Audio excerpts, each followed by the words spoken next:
नरेंद्र मोदी जी, आपके बाप का राज है क्या कि लूटोगे खाओगे, खुद 15-15 लाख के सूट पहनोगे, जो डीजल मिलता है पेट्रोल 30-32 रुपए में मिलता है उसको आप 90 से 100 रुपया बेच रहे हो। आपके बाप का राज है क्या? आपके बाप दादा ही लेके आए थे क्या प्रॉपर्टी?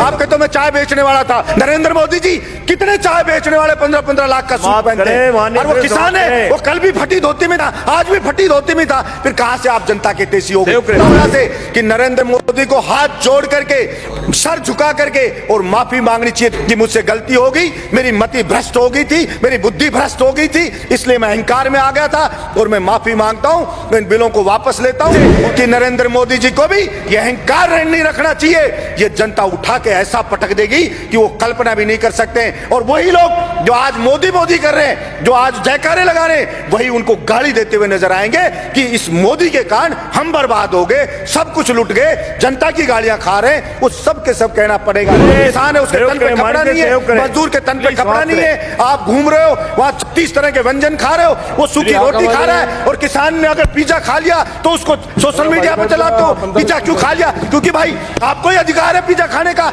आपको ही अधिकार है कूलर में सोने का, आपको ही अधिकार है एसी में रहने का, आपको ही अधिकार है पैंट शर्ट पहनने का। और प्रधानमंत्री जी को इतना अहंकार हो गया है कि मैंने जो बिल ले आया, भला उसका विरोध किसी ने क्यों कर दिया? उस अहंकार में वहां कीलें लगा दी जाती हैं, वहां पे ऐसे ऐसे बैरिकेड बना दिए जाते हैं, वहां पे ऐसे लगा जैसे पाकिस्तान की कोई सेना अटैक करने आने वाली हो, उससे ज्यादा वहां पे सुरक्षा के इंतजाम करे जा रहे हैं। और इस बात का पाप लगेगा। और आपको मैं तो कहता हूं कि देखना, इसी जिंदगी में रहते रहते आपको सजा भुगत के जानी पड़ेगी। वास्तव में जनता विरोध में आने लगे, जब वास्तव में राजा को लगे कि सड़क पे जनता उतरने लगी है, तो उस अहंकारी राजा को तुरंत उनकी समस्याओं को ध्यान में रख करके समाधान करना चाहिए, वरना जनता उसको उठा के कुर्सी से मोदा पटक देगी। ये उस राजा को ध्यान रखना चाहिए।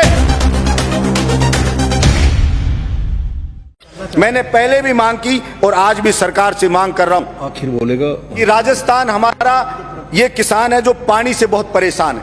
हमारा बहुत सा क्षेत्र डार्क जोन में, मैंने पहले भी कहा कि सड़कों पे बजट दे रहे हैं, दूसरी चीजों पे बजट दे रहे हैं। आप नदियों का पानी जो व्यर्थ बह जाता है बरसात के दिनों के अंदर, अगर उस पानी को ही लाया जाए, चंबल ही है हमारे यहाँ, चंबल भी खतरे के निशान से बहती है सभापति महोदय। बारिश के दिनों में यमुना का पानी है, वो खतरे के निशान से यमुना बहती है। हरियाणा के अंदर पंजाब वाले पानी छोड़ देते हैं नहरों में, वो लोगों के खेतों में भर जाता है पानी। और वो वहां का जो कोई एमएलए का चुनाव लड़ता है, वो ये कहता है कि मैं आपके खेत में ये पानी नहीं आने दूंगा, ज्यादा आपकी फसल खराब नहीं होने दूंगा, मैं इसको रोकूंगा। मैं कहना चाहता हूं, एक तरफ तो वहां पे बाढ़ आ रही है, यहाँ बिहार में देखते हैं कि लोग मर रहे हैं, उस बाढ़ से राहत के लिए कोष दिया जाता है, और दूसरी तरफ राजस्थान का किसान पिसाया मर रहा है, राजस्थान की जनता पिसाई मर रही है। तो मैंने कहा, पहले भी कहा, हिंदुस्तान की सरकार हो चाहे राज्य की सरकार हो, एक बार भगवान के लिए कुछ समय के लिए और चीजों पे बजट रोक करके, और एक बार इस किसान के पानी के लिए आप बजट दे दो और किसान के खेत तक इस पानी को पहुंचा दो। फिर इस देश की तरक्की किसान ही कर देगा। और जो किसान के बेटे हैं, बेरोजगार हैं, उनको आप रोजगार दे दो, किसान की फसल को खरीद लो, किसान को सस्ते दाम पे डीजल दे दो, किसान को बिजली मुफ्त दे दो, गरीब को बिजली मुफ्त दे दो।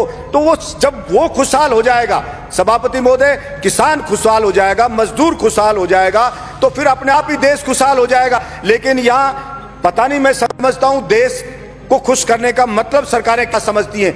देश जो बना है वो यहाँ पे रहने वाले लोगों से सभापति महोदय देश बना है।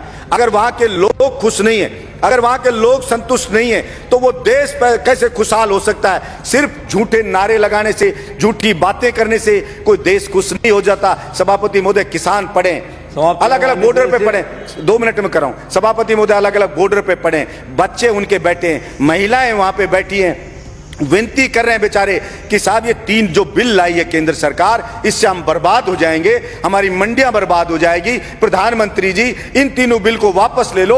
और प्रधानमंत्री जी को इतना अहंकार हो गया है कि मैंने जो बिल ले आया, भला उसका विरोध किसी ने क्यों कर दिया? उस अहंकार में वहां कीलें लगा दी जाती हैं, वहां पे ऐसे ऐसे बैरिकेड बना दिए जाते हैं, वहां पे ऐसे लगा जैसे पाकिस्तान की कोई सेना अटैक करने आने वाली हो, उससे ज्यादा वहां पे सुरक्षा के इंतजाम करे जा रहे हैं। सभापति महोदय, मैं ये कहना चाहता हूं, विनाश काले विपरीत बुद्धि, किसी भी राजा का विनाश आ जाता है ना, विनाश आ जाता है, तब वो इस प्रकार का एक्ट करता है कि मैं जनता की मांग को नहीं सुनूंगा, मेरा करना है जो कर लीजिए। चाणक्य ने भी कहा है कि अगर वास्तव में जनता विरोध में आने लगे, जब वास्तव में राजा को लगे कि सड़क पे जनता उतरने लगी है, तो उस अहंकारी राजा को तुरंत उनकी समस्याओं को ध्यान में रख करके समाधान करना चाहिए, वरना जनता उसको उठा के कुर्सी से मोदा पटक देगी। ये उस राजा को ध्यान रखना चाहिए। मैं कहना चाहता हूं मेरे इस सदन से कि नरेंद्र मोदी जी को भी ये अहंकार नहीं रखना चाहिए। ये जनता उठा के ऐसा पटक देगी कि वो कल्पना भी नहीं कर सकते। और वही लोग जो आज मोदी मोदी कर रहे हैं, जो आज जयकारे लगा रहे हैं, वही उनको गाली देते हुए नजर आएंगे कि इस मोदी के कारण हम बर्बाद हो गए, सब कुछ लुट गए, जनता की गालियां खा रहे हैं। वो सब के सब कहना पड़ेगा। सभापति महोदय भाड़े के टट्टू रख रखे हैं, सोशल मीडिया पे रख रखे हैं, वो मोदी मोदी करते हैं, वो उसकी बड़ाई करते हैं, वो भड़ाई करते हैं। और मैं कहता हूं ऐसे ही चाटुकार, और कुछ चाटुकार होते हैं, वही उसको मरवाते हैं, वही उसको बर्बाद करवाते हैं। और यही हश्र आप देखना सभापति महोदय, ये केंद्र सरकार का होने वाला है। इसलिए मैं तो मांग करता हूं यहां से कि नरेंद्र मोदी को हाथ जोड़ करके और सर झुका करके और माफी मांगनी चाहिए देश के किसानों से कि मुझसे गलती हो गई, मेरी मति भ्रष्ट हो गई थी, मेरी बुद्धि भ्रष्ट हो गई थी, इसलिए मैं अहंकार में आ गया था और मैं माफी मांगता हूं, मैं इन बिलों को वापस लेता हूं और एमएसपी पे पूरी फसलों को खरीदे। और जो डीजल पेट्रोल पे टैक्स लगा रखा है दुनिया भर का, सभापति महोदय, जो डीजल मिलता है, पेट्रोल 30-32 रुपए में मिलता है, उसको आप 90 से 100 रुपया बेच रहे हो। आपके बाप का राज है क्या कि लूटोगे, खाओगे, खुद 15-15 लाख के सूट पहनोगे, और किसान है उसके तन पे कपड़ा नहीं है, मजदूर के तन पे कपड़ा नहीं है, आप घूम रहे हो वहां 36 तरह के व्यंजन खा रहे हो, वो सूखी रोटी खा रहा है। और किसान ने अगर पिज्जा खा लिया तो उसको सोशल मीडिया पे चलाते हो, पिज्जा क्यों खा लिया? क्योंकि भाई आपको ही अधिकार है पिज्जा खाने का, आपको ही अधिकार है कूलर में सोने का, आपको ही अधिकार है एसी में रहने का, आपको ही अधिकार है पैंट शर्ट पहनने का। आपके बाप दादा ही लेके आए थे क्या प्रॉपर्टी? आपके तो मैं चाय बेचने वाला था। मैं पूछना चाहता हूं नरेंद्र मोदी जी, कितने चाय बेचने वाले 15-15 लाख का सूट पहनते हैं? और वो किसान है, वो कल भी फटी धोती में था, आज भी फटी धोती में था, फिर कहां से आप जनता के तेजी हो गए? आपने मूर्ख बनाया, भावनाओं को भड़काया जनता की को, और आप जनता को भड़का के वहां बैठ गए, और इस बात का पाप लगेगा। और आपको मैं तो कहता हूं कि देखना, इसी जिंदगी में रहते रहते आपको सजा भुगत के जानी पड़ेगी। ये मैं आपके बीच में कहना चाहता हूं। धन्यवाद सभापति महोदय।